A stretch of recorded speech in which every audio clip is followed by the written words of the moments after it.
Christian obviously sets such a high standard with volume of tackles.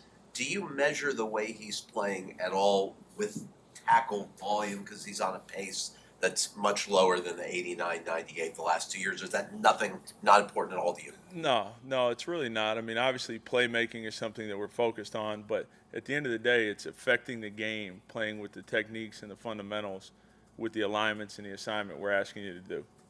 Feels like just me, a layman watching the game on all 22 or whatever. It feels like those interior defensive linemen, whether it's Raekwon, Christian, or Zach, are getting double teamed a lot more. Is that something like? Does that stick out to you? And is that maybe just Yeah, kind of I a mean, yeah, I mean, we've played a lot of these fronts before, and some games that's going to be the requirement based on the runs we're getting, the schemes they're running, and stuff like that. And when we do that, we need them to reset the line of scrimmage, anchor, and split them at times and stuff like that. But it's really game plan based, for what the offense is giving us. those lines? Would you say this? I guess what you're asking of the guys in this scheme is less, one gapping or two gap. Like, how would you describe it? No, I think look, the biggest thing I think when you're this scheme versus the prior scheme, like a lot of the fronts we're playing is stuff that they've done before. I think that's one thing, and what we need them to do is reset the line of scrimmage. And we didn't do a good job of that on Sunday, and we're working today to get that right. With Raekwon, I wanted to ask because he seems like the incredible shrinking man. He looks like a basketball player now, which is a credit to him for the work that he's put in. But does that impact his ability to anchor at the line? No, I don't think so. I don't think so. The biggest thing for him is he has length as his advantage, and he still has the same strength level. So no, I wouldn't say that. Right on Raekwon, from last year to this year, the biggest difference to you? He's showing up across the side of the field. He had a pass in the last game, pursuit tackle. He had one in New England on a screen, showing up, pursuit tackle. That's the biggest thing that I see is the difference is like movement skills. He had a stun in the New England game for a TFL. Those type of things I think are, flashes of growth that we haven't seen in the past for sure. You talked earlier about how you evaluate a player such as Wilkins. So overall, how would you classify his season so far?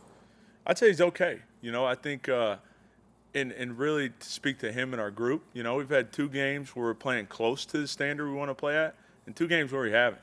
And I think that's the biggest thing is, the standard and expectation that those guys have set around here and the way they need to play.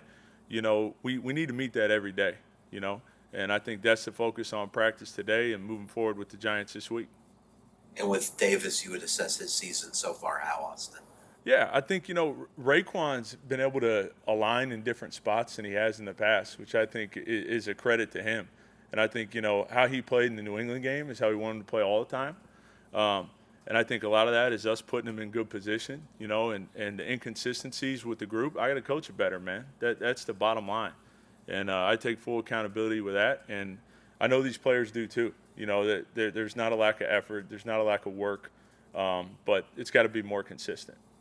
Mike yesterday made it a point that the Giants' defensive line is the largest he's ever seen. I know you're not game planning against them or going against them, but do you ever look at other D lines and Yeah, absolutely. Every week, man. To be honest with you, typically, later in the week, we look at the sack tape, the tackles for loss. Is there stuff that other people are doing to exploit protections and stuff like that? And they got a hell of a D line. Dexter Lawrence, Sean Robinson, Big Cat Leonard Williams, all them guys. They got a great group. They got some good depth, and they do a hell of a job.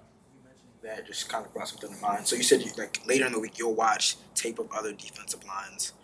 I was curious on a week-to-week basis from your experience in the NFL and whatnot, or even college as well. How often do teams take from other teams? All the time, man.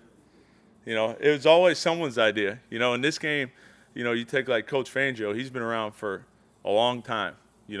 And there's a blueprint across the league of stuff that he's done, ran by all these different teams or all these coaches that once worked for him. It's the same thing defensively, offensively, special teams. And, a big part of the offseason and stuff like that is there new techniques? Is there new drills? Is there stuff that other people are doing that is finding or helping a certain player succeed.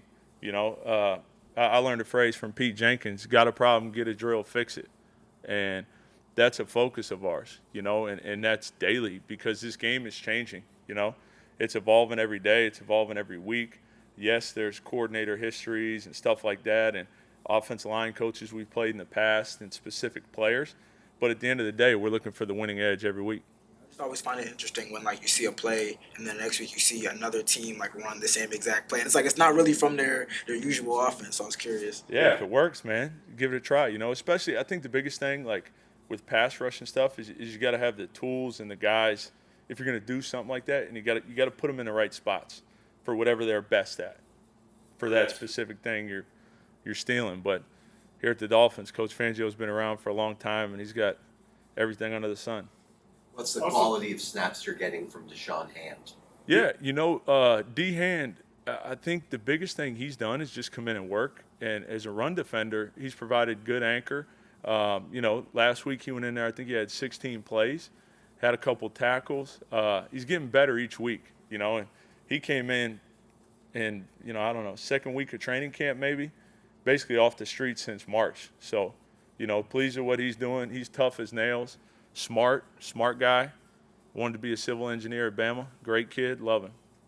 Austin, from a tactical and I guess strategic situation, is there a difference between applying pressure right on the center as opposed to the gap between the tackle and the guard? Are you talking You guys stand for pass rush? pass or run? Yeah, I think it depends. You know, if there's a mismatch you like that fits within how we're fitting the run from a numbers standpoint, you know, that's definitely a part of it, and could be matchup based. You know, I think that's the deal too. In the pass rush game, what's a little different is, you know, it seems like every week we're playing a quarterback that can run around. So it's that double-edged sword, you know, in terms of letting them go, but we got to have good lanes and how many are we bringing and where does he like to scramble to and stuff like that, you know, and I think that's a piece of it, you know, and it all kind of, it's got to fit like a glove at the end of the day when we're rushing that guy if it's pass rush. And is pressure up the middle? I mean, that's the most direct route to the quarterback. Yeah. Is that the most ideal? Well, in general, when you're rushing the passer, what you don't want, and you guys have seen it, is that flying V, right? Where you got guys standing at the line, not crushing it back, because it's all time, man. You know, at the end of the day, we look at time to throw every week, and, you know, you want your edge rushers containing the counter. You got to have great middle push, but at the end of the day, you can't just bull rush guys back all day, you know. But there's times where maybe you do want that, where a guy's scrambling and, you know, you want to run games to loosen stuff up for you. You know, some of our blitzes and stuff. Like there's certain games, you know, you saw in the Charger game, you know, coach dialed them up twice at the end of the game and it hit for us. But the reality is for the 3 quarters of that game where we weren't getting the pressure you needed, or we're trying to crush it and they're worried about Herbert too much as opposed to winning a one-on-one and stuff like that. So it's all relative.